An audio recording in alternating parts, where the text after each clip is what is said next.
बिस्मिल्लाहिर्रहमानिर्रहीम। हमारा आज का टॉपिक है impact of public sector on procurement and supply chain role.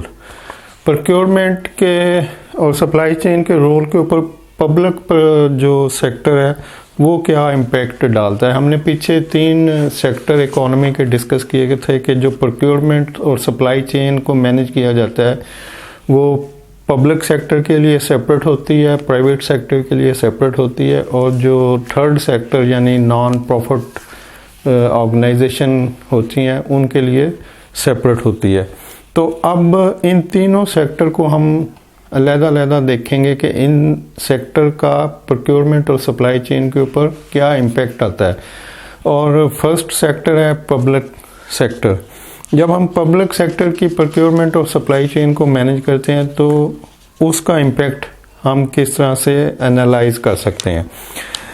Number 1 तो चूंकि ये तीनों सेक्टर डिफरेंट सेक्टर हैं, पब्लिक सेक्टर, प्राइवेट सेक्टर और नॉन प्रॉफिट ऑर्गेनाइजेशन का सेक्टर, तो इनके ऑब्जेक्टिव भी डिफरेंट होंगे और डिफरेंट ऑब्जेक्टिव होंगे तो डिफरेंट इम्पैक्ट आएगा। इसको आप इस तरह से समझ लें कि अगर मैंने 1000 रुपया डोनेट करना है तो उसके पीछे मेरा कुछ और ऑब्जेक्टिव होगा, लेकिन जब मैंने 1000 रुपया खर्च करना है तो फिर कुछ और ऑब्जेक्टिव होगा। और अगर मैंने 1000 रुपया पब्लिक सेक्टर के थ्रू, जैसे मैंने टैक्स पे किया है या कोई मैंने और ड्यूटी श्यूटी पे की है जो कि गवर्नमेंट के इनकम में गई है, तो उसको मैंने जो मॉनिटर करना है, जो उसके लिए जो मेरा ऑब्जेक्टिव है कुछ और तरह का होगा। तो चूँकि हम 3 सेक्टर को डिस्कस कर रहे हैं, जो पब्लिक सेक्टर है उसकी प्रोक्योरमेंट और जो प्राइवेट सेक्टर और नॉन प्रॉफिटेबल, तो अगर तो मैं डोनेट करता हूँ 1000 रुपीज़ तो इसका मतलब कि उसके पीछे मेरा ऑब्जेक्टिव होगा कि मुझे कुछ नेकी मिले, मैं कुछ फलाह बहबूद का काम कर सकूँ, मैं कुछ लोगों की खिदमत कर सकूँ। तो ये मेरा ऑब्जेक्टिव था जिसके लिए मैंने 1000 रुपया खर्च किया। तो अब मैं उसकी जो मॉनिटरिंग है वो भी करूँगा, मैं देखूँगा कि क्या वो प्रॉपरली खर्च हुआ है। फॉर एग्ज़ाम्पल मैंने एक हॉस्पिटल बन रहा था और उसके लिए डोनेशन की ज़रूरत थी, तो जब मैंने वो खर्च किया तो मेरा ऑब्जेक्टिव पीछे कुछ नेकी करना था और मेरी जो इम्पैक्ट मैं आगे देखूंगा तो मैं उसको अगर वो फिज़िकली वो बन रहा है हॉस्पिटल, उसकी क्या प्रोग्रेस है, तो इन चीज़ों के ऊपर नज़र रखूंगा। और अगर मैं खर्च कर रहा हूँ तो ये प्राइवेट सेक्टर की इसमें एग्जांपल को आप ले लें कि प्राइवेट सेक्टर में जब भी कुछ खर्च किया जाता है तो उसके लिए फिर मेरा ऑब्जेक्टिव कुछ और होगा। मे बी मैं इंटरटेनमेंट के लिए खर्च कर रहा हूँ, मैं अपने किसी मज़े के लिए खर्च कर रहा हूँ, मैं किसी रिक्रिएशनल एक्टिविटी के लिए खर्च कर रहा हूँ, मैं किसी ज़रूरत के ऊपर, जैसे फूड की ज़रूरत हो सकती है, यूटिलिटीज़ की ज़रूरत हो सकती है, उसके ऊपर खर्च कर रहा हूँ, क्लॉथिंग के ऊपर खर्च कर रहा हूँ।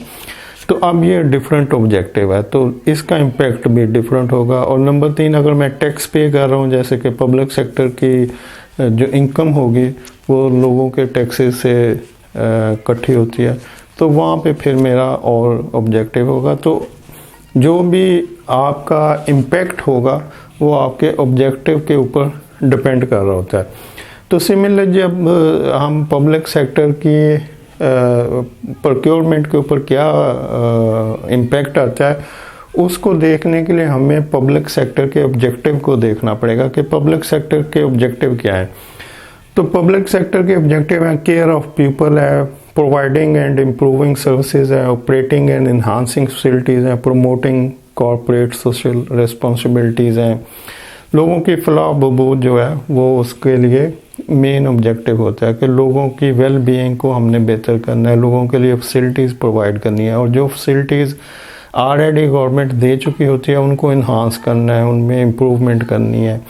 हेल्थ है, एजुकेशन है, एनवायरनमेंट है, इस तरह की जितनी भी चीज़ें गवर्नमेंट प्रोवाइड करती है लोगों को, ट्रांसपोर्टेशन है, तो उनमें उनकी अवेलेबिलिटी गवर्नमेंट ने देनी है, उसको इम्प्रूव करना है और फिर उसको इन्हांस करते रहना है।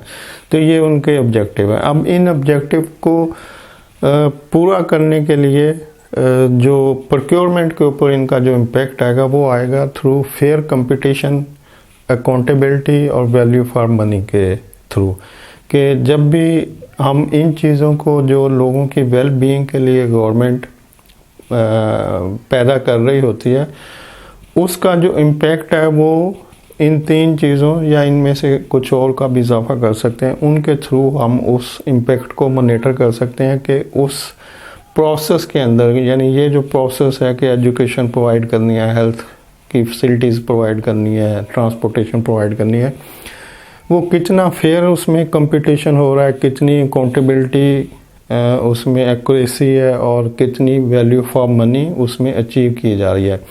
अगर इस तरह की चीज़ें, यानी कि अकाउंटेबिलिटी, फेयर कंपटीशन अपने बेहतरीन मैक्सिमम स्टेज के ऊपर है, यानी फेयर इनफ है, तो इसका मतलब है कि ये चीज़ें जो ऑब्जेक्टिव हैं ये पूरे हो रहे हैं और जो इम्पैक्ट है वो क्लियर लोगों को नज़र आता है। लेकिन अगर इम्पैक्ट में आप समझते हैं कि जी फेयर कंपटीशन नहीं हो रहा, लोगों को वो किया जा रहा है, अकरबा परवरी की जा रही है, मतलब लोगों को रायत दी जा रही है, फेयर कंपटीशन नहीं हो रहा, अकाउंटेबिलिटी का प्रोसेस नहीं हो रहा, जैसे पाकिस्तान की सूरत हाल है कि जो भी गवर्नमेंट आती है वो कुछ ना कुछ गड़बड़ करके करप्शन और इस तरह के मामला करती है और फिर निकल जाती है, और अकाउंटेबिलिटी का प्रोसेस बहुत ही लो ग्रेड का या स्लो किस्म का है। वैल्यू फॉर मनी अचीव हो रही है या नहीं हो रही, तो इन चीज़ों को, ये वो इम्पैक्ट है जो कि आपके ऑब्जेक्टिव को पूरा करने के लिए आता है। तो इसका मतलब अगर आपके इम्पैक्ट आपका इन गुड सेंस नहीं हो रहा, बैड इम्पैक्ट आ रहा है, तो इसका मतलब कि आपके ऑब्जेक्टिव पूरे नहीं हो रहे। जब भी बैड इम्पैक्ट होगा तो ऑब्जेक्टिव पूरे नहीं हो रहे होंगे। तो प्रोक्योरमेंट के ऊपर, प्रोक्योरमेंट को फेयर साइड पे रखने के लिए आपकी फेयर कंपटीशन उसमें आपको अडॉप्ट करना चाहिए, आपको अकाउंटेबिलिटी होनी चाहिए और वैल्यू फॉर मनी अचीव होनी चाहिए, तभी आप जो पब्लिक सेक्टर की प्रोक्योरमेंट है उसको फेयर प्रोक्योरमेंट कह सकते हैं और उसका इम्पैक्ट गुड इम्पैक्ट में दे सकते हैं। अब देख रहे हैं कि प्रोक्योरमेंट के जो प्रोसीजर अडॉप्ट किए जाते हैं किसी पब्लिक सेक्टर के लिए वो कौन से हैं। तीनों सेक्टर के लिए सेपरेट प्रोसीजर अवेलेबल हैं। पब्लिक प्रोक्योरमेंट के लिए सेपरेट प्रोसीजर होंगे, प्राइवेट सेक्टर की प्रोक्योरमेंट के लिए सेपरेट प्रोसीजर होंगे, और ऐसे ही जो थर्ड सेक्टर है नॉट फॉर प्रॉफिट ऑर्गेनाइजेशन का, उसके लिए सेपरेट प्रोसीजर होंगे। तो जो पब्लिक प्रोक्योरमेंट की प्रोक्योरमेंट है उसमें 4 किस्म के प्रोसीजर अवेलेबल होते हैं कि आपने जो प्रोक्योरमेंट करनी है वो ओपन टेंडर के ऊपर भी हो सकती है, वो रिस्ट्रिक्टेड टेंडर्स के ऊपर भी होती है, वो कम्पिटिटिव डायलॉग बेस्ड टेंडर भी होते हैं, और कम्पिटिटिव प्रोसीजर विद नेगोशिएशन भी होती है। और जो ओपन टेंडर होता है ये जनरल आइटम के लिए होता है, जो नॉर्मल और नॉर्मली रिक्वायर्ड आइटम होती हैं, जहाँ पे ज़्यादा डिटेल स्पेसिफिकेशन की ज़रूरत नहीं होती, नोन चीज़ें होती हैं, तो वहाँ पे ओपन टेंडर कर दिया जाता है कि जो भी लोग इंटरेस्टेड हैं वो पार्टिसिपेट कर सकते हैं, और उस टेंडर को फिर लोगों के सामने ओपन किया जाता है, और उसमें जो लोएस्ट साइड पे, लोअर साइड के ऊपर बिड होती है उसको एक्सेप्ट करके उसको, उस वेंडर को ऑर्डर कर लिया जाता है, तो इसको ओपन टेंडर कहते हैं। तो ओपन टेंडर का सिस्टम पब्लिक प्रोक्योरमेंट में जनरल आइटम्स के लिए किया जाता है। लेकिन उसके बाद रिस्ट्रिक्टेड टेंडर्स भी होते हैं। ये डिपेंड करता है प्रोक्योरमेंट अथॉरिटीज़ के ऊपर कि वो किसके ऊपर जाना चाहते हैं। मतलब प्रोसीजर में ये सारी ऑप्शन अवेलेबल हैं। अब किस ऑप्शन के ऊपर जाना है ये उस कॉम्पिटेंट अथॉरिटी की डिसीजन के ऊपर डिपेंड करता है, जो कि फाइनली उसको ऑथोराइज कर रही है।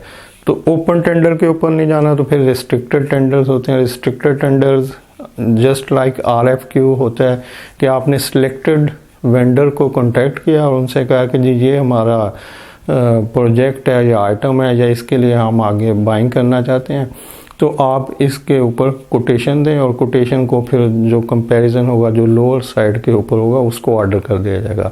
यानी ये सिमिलर लाइक RFQ है कि आपने सिर्फ सिलेक्टेड कुछ लोगों को कांटेक्ट किया, आपने ओपन नहीं किया कि जी सब लोग जो भी इंटरेस्टेड है सब आ जाएं, वो नहीं किया। आपने कुछ लोगों को सिलेक्ट किया कि हम इन लोगों से जो मार्केट के टॉप प्लेयर हैं उनको कर लें, या अगर कोई मोनोपोली प्रोडक्ट है तो आपने उसी को कांटेक्ट किया, या कोई अथोराइज्ड डिस्ट्रीब्यूटर है किसी इंपोर्टर का तो आपने उसी को कांटेक्ट किया। तो इस तरह से कुछ जगहों पे इस तरह की रेस्ट्रिक्शन आ जाती हैं कि आप सब लोगों को कांटेक्ट नहीं कर सकते, या वो आइटम सब लोगों की रीच में या अप्रोच में नहीं होती, या अवेलेबिलिटी सबके पास नहीं होती, कुछ सिलेक्टेड जगहों के ऊपर उनकी अवेलेबिलिटी होती है। तो अब आप फिर उन सिलेक्टेड लोगों को ही कांटेक्ट करेंगे, आप ओपन टेंडर नहीं करेंगे। तो नंबर 2 है रिस्ट्रिक्टेड टेंडर की ऑप्शन के आप कुछ सिलेक्टेड लोगों को कांटेक्ट करें, उनमें से जो लोएस्ट होगा उसको ऑर्डर कर दें।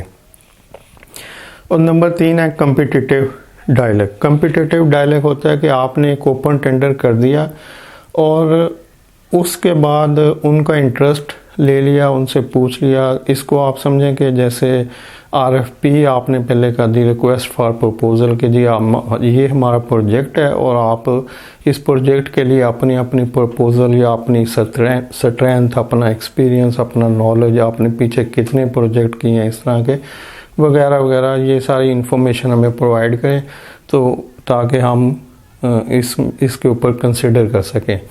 तो अब आपने रिक्वेस्ट फॉर प्रपोजल पहले अनाउंस कर दी सब लोगों ने, ये ओपन टेंडर टाइप की एक्टिविटी होगी। तो सब जितने भी लोगों ने आपको अप्लाई किया आपने उनको रिव्यू किया, और रिव्यू करने के बाद उनमें से कुछ लोगों को शॉर्ट लिस्ट कर लिया। अब वो जो शॉर्ट लिस्ट ओपन टेंडरिंग से शॉर्ट लिस्ट होंगे, उनसे फिर आपने रिक्वेस्ट की कि आप अब एग्जैक्ट जो हमें प्रोजेक्ट की रिक्वायरमेंट है उसके मुताबिक हमें एक फाइनल कोटेशन दें ताकि हम इसका डिसीजन कर सकें। तो इसको कहेंगे कम्पिटिटिव डायलॉग टेंडर ऑप्शन, कि आपने कम्पिटिटिव डायलॉग के थ्रू, यानी पहले आपने एक open RFP request for proposal कर दी, उसमें से फिर आपने कुछ लोगों को शॉर्ट लिस्ट किया और शॉर्ट लिस्ट लोगों को आपने फाइनल कोटेशन के लिए कॉल किया।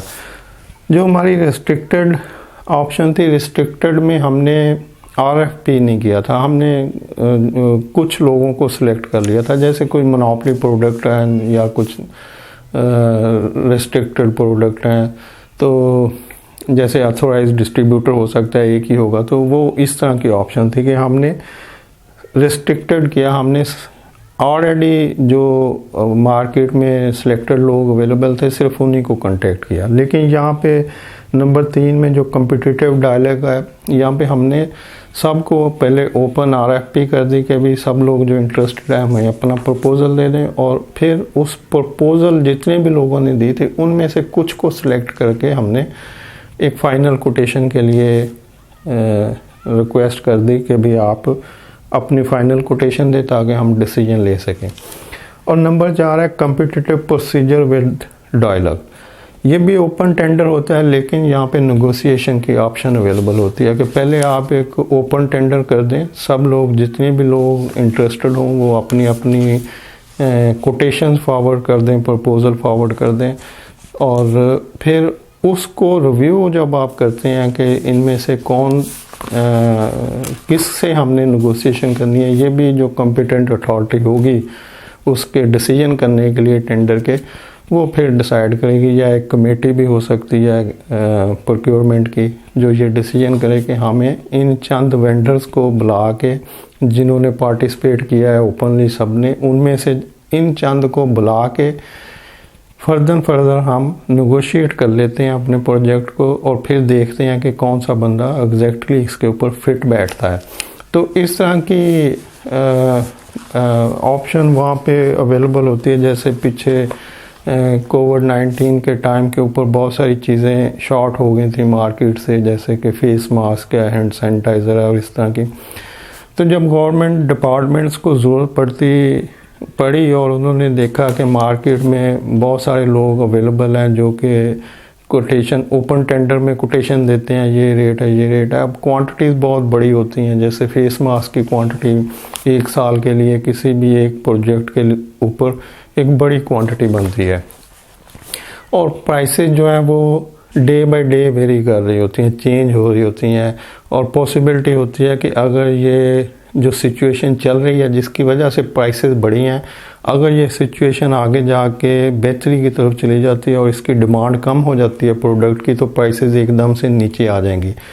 जबकि गवर्नमेंट के जो टेंडर होते हैं वो 1 साल के लिए वो क्वांटिटी एक ही टाइम के ऊपर प्रोक्योर कर लेते हैं या बुक कर लेते हैं। तो अगर कोई भी प्रोजेक्ट 1 ईयर के क्वांटिटी जो फेस मास्क या हैंड सैनिटाइज़र की होगी उसको वो बुक करती है, और वो 2 माह या 4 माह बाद सिचुएशन ड्रॉप होके प्राइसेस नीचे आ जाती हैं, तो इसका मतलब कि उस बाइंग के अंदर अगले जो 8 माह की क्वांटिटी थी वो हायर प्राइस के ऊपर प्रोक्योर हो चुकी होगी। तो यहाँ पर फिर इस तरह की कंडीशन को फिर वेंडर को बैठा के डिस्कस कर लिया जाता है, उससे नेगोशिएट कर लिया जाता है कि जी करंट मार्केट की अगर प्राइस ये है तो फ्यूचर में कम भी हो सकती है, ज़्यादा भी हो सकती है। डिफरेंट सिचुएशन को डिस्कस कर लिया जाता है। डिसीजन क्या करती है कमेटी, ये उनके ऊपर डिपेंड करता है, और इसको हम कहेंगे कम्पिटिटिव प्रोसीजर विद नेगोशिएशन, कि आपके पास ओपन बिडिंग होगी, ओपन टेंडरिंग होगी प्रोसेस की, लेकिन आपके पास ऑप्शन होगी कि आप कुछ लोगों को सिलेक्ट करें उनमें से और उनसे नेगोशिएट कर लें अपनी प्रोडक्ट को और उसकी प्राइस को, ताकि आप एक best value of money achieve कर सकें। तो इस तरह से गवर्नमेंट के डिफरेंट डिपार्टमेंट्स में जो पब्लिक प्रोक्योरमेंट के डिपार्टमेंट्स होते हैं, जहाँ पब्लिक प्रोक्योरमेंट हो रही होती है, वहाँ पे डिफरेंट ऑप्शंस को डिस्कस किया जाता है। ओपन टेंडर के थ्रू भी, रिस्ट्रिक्टेड टेंडर के थ्रू भी, कम्पिटिटिव डायलॉग के थ्रू और कम्पिटिटिव प्रोसीजर विद नेगोशिएशन के थ्रू। इसको मैं आगे कंटिन्यू रखूँगा। हम अभी देखेंगे कि impact of private sector procurement के ऊपर क्या आता है और impact of not for profit organisation का प्रोक्योरमेंट के ऊपर क्या आता है। तो थैंक यू, अल्लाह हाफिज़। बिस्मिल्लाहिर्रहमानिर्रहीम। ये कंटिन्यूशन है कल वाले लेक्चर की, और हमारा आज का टॉपिक है value for money in public sector procurement. कल के लेक्चर में पब्लिक सेक्टर का क्या इम्पैक्ट आता है प्रोक्योरमेंट के ऊपर, उसको डिस्कस किया था, और आज हम देखेंगे कि जो पब्लिक सेक्टर का इम्पैक्ट है वो 3 चीज़ों के ऊपर डिपेंड कर रहा होता है। नंबर 1 फेयर कंपटीशन होना चाहिए, नंबर 2 ट्रांसपेरेंसी और पब्लिक अकाउंटेबिलिटी होनी चाहिए प्रोसेस के अंदर, और नंबर 3 वैल्यू फॉर मनी को अचीव करना चाहिए। अब ये तीनों चीज़ें जब हम दूसरे इकोनॉमी के सेक्टर की तरफ जाते हैं, जैसे प्राइवेट सेक्टर है, फिर नॉट फॉर ऑर्गेनाइजेशन का नॉट फॉर प्रॉफिट ऑर्गेनाइजेशन का सेक्टर है, तो वहाँ पे ये चीज़ें इस तरह से नहीं ट्रीट की जाती जैसे कि पब्लिक सेक्टर में की जाती हैं। तो पब्लिक सेक्टर चूँकि लोगों के फंड से, टैक्सेस से चल रहा होता है, तो वहाँ पे अकाउंटेबिलिटी और ट्रांसपेरेंसी का होना बहुत ज़रूरी है। नंबर 2 वहाँ पे फेयर कंपटीशन का होना बहुत ज़रूरी है, और नंबर 3 जो मोस्ट इम्पॉर्टेंट है वो वैल्यू फॉर मनी को अचीव होना चाहिए। अदरवाइज़ आपकी प्रोक्योरमेंट का जो कोर फंक्शन है वो ख़त्म हो जाता है, यानी बेनिफिट अगर कुछ नहीं आएगा तो उस प्रोक्योरमेंट का कोई फ़ायदा नहीं।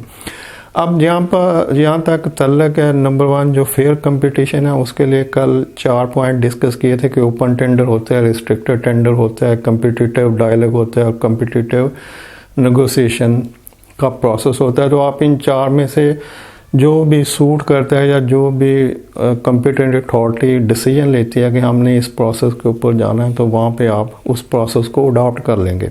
तो ये फेयर कंपटीशन के लिए जो दिए गए 4 रूल्स एंड रेगुलेशन है वो हैं जिनके अकॉर्डिंगली आप प्रोक्योरमेंट कर सकते हैं। नंबर 2 आ जाती है ट्रांसपेरेंसी और अकाउंटेबिलिटी।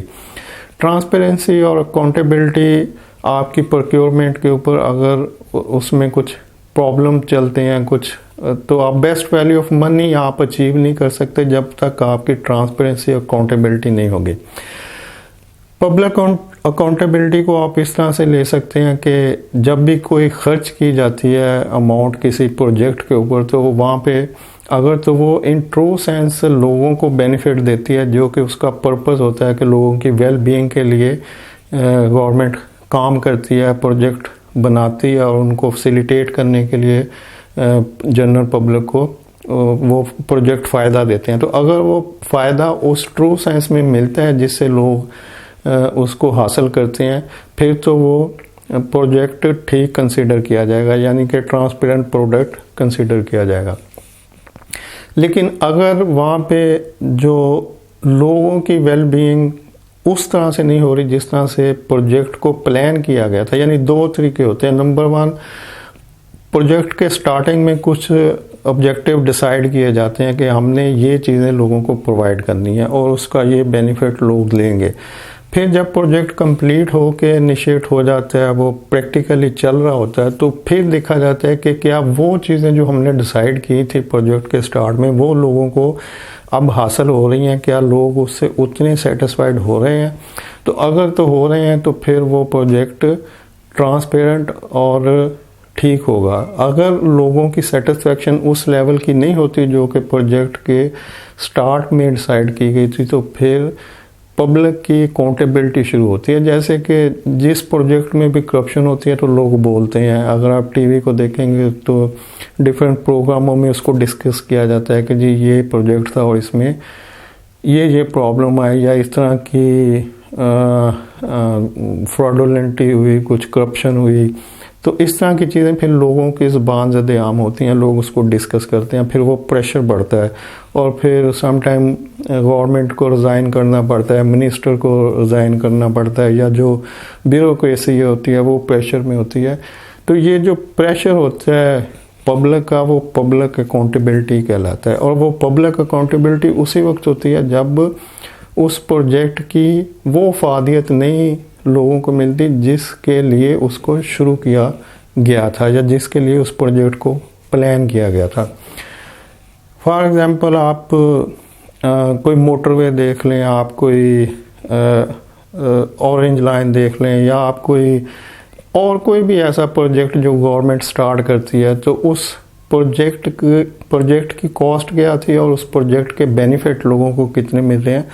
तो अब ये जो लिंक जब लोग उसको वैल्यूएट करते हैं कि इस प्रोजेक्ट के ऊपर इतनी कॉस्ट आई है तो इसका बेनिफिट सिर्फ इतना सा मिल रहा है, तो वहाँ पे फिर पब्लिक अकाउंटेबिलिटी शुरू हो जाती है और फिर लोगों से मुराद है गवर्नमेंट को या गवर्नमेंट ऑफिशियल को, फिर वो प्रेशर में आते हैं और फिर आगे प्रोसेस चलता है। यही पब्लिक अकाउंटेबिलिटी है, मतलब फिर रिज़ाइन और इस तरह के आगे प्रोसेस होते हैं, तो इसको पब्लिक अकाउंटेबिलिटी कहेंगे। और नंबर 3 है वैल्यू फॉर मनी।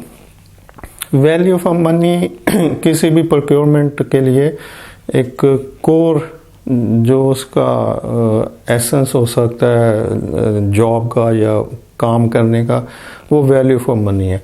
प्रोक्योरमेंट हाँ वो प्राइवेट सेक्टर की हो, पब्लिक सेक्टर की हो, या वो नॉट फॉर प्रॉफिट ऑर्गेनाइजेशन के लिए, वो value for money is the top of the list, most important. कि जो आपकी कोर जॉब होगी, कोर फंक्शन होगा आपकी जॉब का, कि जिसको आपने हर हाल में अचीव करना है, वो होता है वैल्यू फॉर मनी। और value for money different sector में डिफरेंट हो सकती है या होगी। और अभी हम देखेंगे कि पब्लिक सेक्टर में जो वैल्यू फॉर मनी है उसको किस सेंस में लिया जाता है, यानी इसके मीनिंग्स क्या हैं, और ये मीनिंग्स बाकी सेक्टर में डिफरेंट होंगे और चेंज हो जाएंगे। पब्लिक सेक्टर में जो वैल्यू फॉर मनी है उसको इफेक्टिवनेस, इकोनॉमी और एफिशिएंसी की 3 कैटेगरीज में डिवाइड किया जाता है। यानी यहाँ से अगर आप वैल्यू फॉर मनी को देखेंगे तो वैल्यू फॉर मनी इस तरह से ट्रैवल करती हुई अपने मैक्सिमम पॉइंट पर पहुंचेगी, जिसमें नंबर 1 इफेक्टिवनेस होगी। इफेक्टिवनेस होती है कि इंटेंडेड एंड एक्चुअल रिजल्ट क्या है। जब आपने प्लान किया था प्रोजेक्ट, तो उस वक्त आपने किन चीज़ों को मद्देनज़र रखा था, फोकस किया था कि हमने इन चीज़ों को पूरा करना है। तो वो इंटेंडेड चीज़ें जो आपने प्लान की थी, जब वो प्रोजेक्ट कंप्लीट हुआ तो उसकी अफादियत क्या, वो उतनी पूरी हुई जितनी आपने प्लान की थी, इसको कहेंगे इफेक्टिवनेस। तो अगर आप इफेक्टिवनेस को अचीव करते हैं तो ये वैल्यू फॉर मनी है। यानी जो प्रोजेक्ट आपने लोगों की वेलबींग के लिए स्टार्ट किया और प्लान किया, तो जब वो कंप्लीट हो गया प्रोजेक्ट, फिर आप उसको वैल्यूएट करेंगे कि क्या वो फ़ायद है तो लोग उससे हासिल कर रहे हैं, तो ये होगी इफ़ेक्टिवनेस। तो इफ़ेक्टिवनेस जितनी बेहतर होगी, ज़्यादा होगी, उतनी value for money public sector procurement में ज़्यादा कंसिडर की जाएगी। इसको स्पेंडिंग वाइजली भी कह सकते हैं कि आपने अक्लमंदी से खर्च करना है, आपने लोगों की ज़रूरतों को देखना है। अगर लोगों को हेल्थ की ज़्यादा रिक्वायरमेंट है, अगर लोगों को एजुकेशन की ज़्यादा रिक्वायरमेंट है, तो आप पुल, सड़कें या कुछ और बनाने पे पैसा ज़ाया नहीं कर सकते। वाइजली आप देखेंगे कि आपने लॉन्ग टर्म किस चीज़ को आगे लेके जाना है। क्या आपने लॉन्ग टर्म लोगों की एजुकेशन को आगे लेके जाना है, या लॉन्ग टर्म आपने लोगों की हेल्थ को ज़्यादा फोकस करना है, या लॉन्ग टर्म आपने कंट्री के इंफ्रास्ट्रक्चर को फोकस करना है। तो जो भी आपकी लॉन्ग टर्म प्लानिंग होगी जिससे लोगों के लिए आगे रोज़गार, बेनिफिट, हेल्थ, एजुकेशन, एनवायरनमेंट, इस तरह की जो बेटर फैसिलिटीज़ हैं वो मिलेंगी, तो वो उसकी इफ़ेक्टिवनेस होगी। और इफ़ेक्टिवनेस को आप इस तरह से चेक कर सकते हैं कि जब किसी चीज़ को प्लान किया गया था पेपर के अंदर, वहाँ पे क्या लिखा गया था, और जब वो प्रोजेक्ट कंप्लीट होके लोगों को फैसिलिटेट कर रहा है, तो अब लोगों की सेटिस्फेक्शन का लेवल क्या है। तो वो जो लेवल होगा सेटिस्फेक्शन का और जो आपने पेपर्स के ऊपर प्लान किया था, अगर वो दोनों मैच करते हैं तो इट मीन्स कि ये इफ़ेक्टिव है। तो इफ़ेक्टिवनेस जो है वो वैल्यू फॉर मनी का फर्स्ट स्टेप होगा कि आपने वैल्यूज फॉर मनी का फर्स्ट स्टेप अचीव कर लिया। सेकंड है इकोनॉमी। इकोनॉमी से मुराद है इकोनॉमी ऑफ स्केल, कि आपने थोड़ा खर्च करना है और ज़्यादा हासिल करना है। जैसे अगर कोई सेल लगी हो कि जी एक की प्राइस में दो, तो ये इकोनॉमी ऑफ स्केल है कि अगर 1000 प्राइस है एक शर्ट की और अब सेल में वो 1000 में 2 पीस मिल रहे हैं, तो ये इकोनॉमी ऑफ स्केल है। अब जब गवर्नमेंट की प्रोक्योरमेंट होती है, टेंडर्स होते हैं, तो ये नॉर्मल रूटीन ये है कि जब भी साल फाइनेंशियल ईयर स्टार्ट होता है जुलाई, तो उससे पहले 1-2 माह नेक्स्ट ईयर की प्लानिंग होना शुरू हो जाती है, और जुलाई से पहले सारे टेंडर्स जो होते हैं वो अनाउंस कर दिए जाते हैं। और वो टेंडर्स पूरे 1 साल के लिए होते हैं, यानी कि पूरे 1 साल की जो रिक्वायरमेंट होती है किसी भी गवर्नमेंट के डिपार्टमेंट के लिए, तो वो सारी की सारी एक ही दफ़ा प्रोक्योर कर ली जाती है, प्लान करके उसकी बिडिंग कर ली जाती है, और उसको प्रोसेस करके फिर सप्लाईज को सप्लिट कर लिया जाता है मंथली लेवल पे या जैसे भी उनको इजी हो। लेकिन उसकी जो भी एग्जीक्यूशन होनी है, प्लानिंग और प्रोक्योरमेंट का प्रोसेस, वो सारे का सारा बिफोर स्टार्टिंग फाइनेंशियल ईयर वो कर लिया जाता है मई जून में।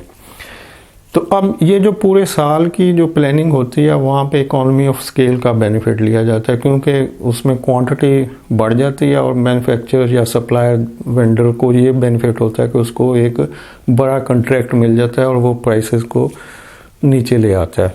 तो यहाँ पर हम इकोनॉमी ऑफ स्केल अगर अचीव कर रहे हैं, तो इसको हम वैल्यू फॉर मनी कहेंगे कि हमने यहाँ पे इकोनॉमी ऑफ स्केल का बेनिफिट लिया। इसको कहेंगे स्पेंड लेस, कि हमने थोड़ा खर्च किया और ज़्यादा बेनिफिट लिया।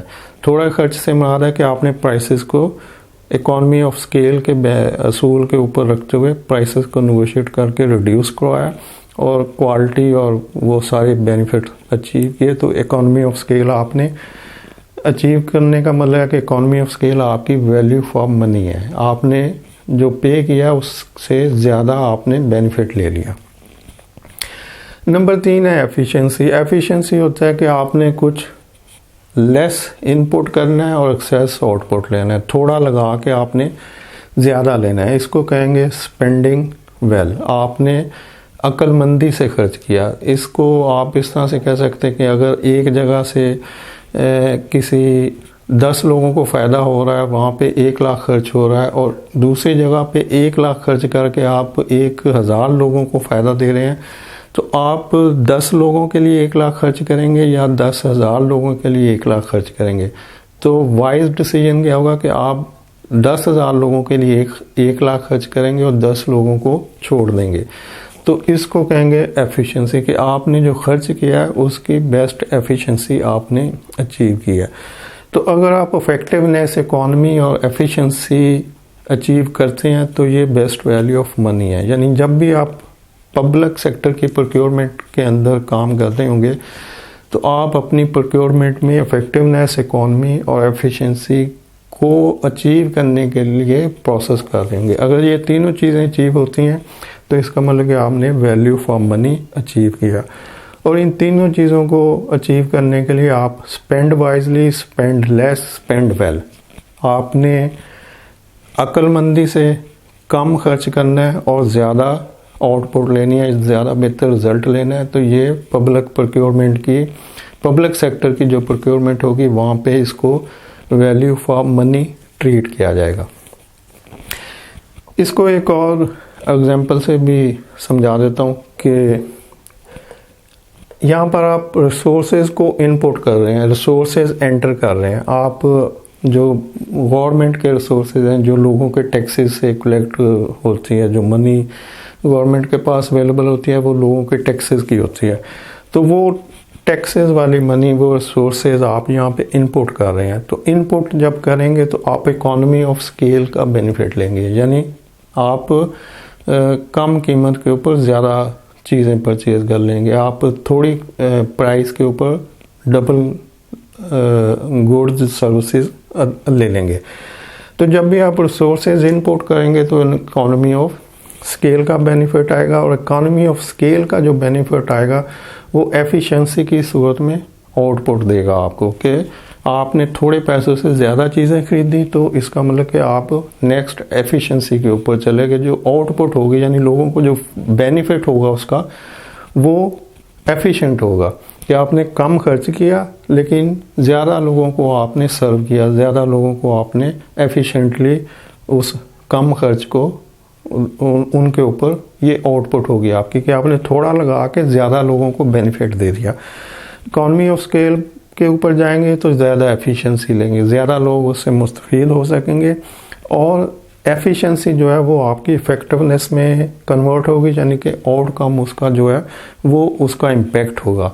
कल वाले लेक्चर में बताया था कि जब भी आपने इम्पैक्ट को देखना है तो आपने पीछे ऑब्जेक्टिव को देखना है, कि इम्पैक्ट ऑब्जेक्टिव के ऊपर डिपेंड कर रहा होता है, कि पब्लिक सेक्टर का जो इम्पैक्ट होगा प्रोक्योरमेंट के ऊपर वो पब्लिक सेक्टर के जो पीछे ऑब्जेक्टिव है उसके ऊपर इम्पैक्ट बेस कर रहा होगा। तो ऑब्जेक्टिव क्या है पब्लिक सेक्टर का, कि हमने लोगों की वेलफेयर करनी है, हमने लोगों की वेल बीइंग का ख्याल रखना है, एनवायरनमेंट का ख्याल रखना है, उनकी हेल्थ, एजुकेशन, ट्रांसपोर्टेशन का ख्याल रखना है, उनकी पेंशन, उनके बुढ़ापे के अलाउंस, उनके मेडिकल अलाउंस, ये वो जितनी भी चीज़ें गवर्नमेंट किसी भी कंट्री में लोगों को फैसिलिटेट करने के लिए कर रही होती है, वो सारे के सारे गवर्नमेंट के ऑब्जेक्टिव होंगे। तो जितने ऑब्जेक्टिव स्ट्रॉन्ग होंगे उतना यहाँ से आउटकम या इम्पैक्ट उसका बेहतर आएगा।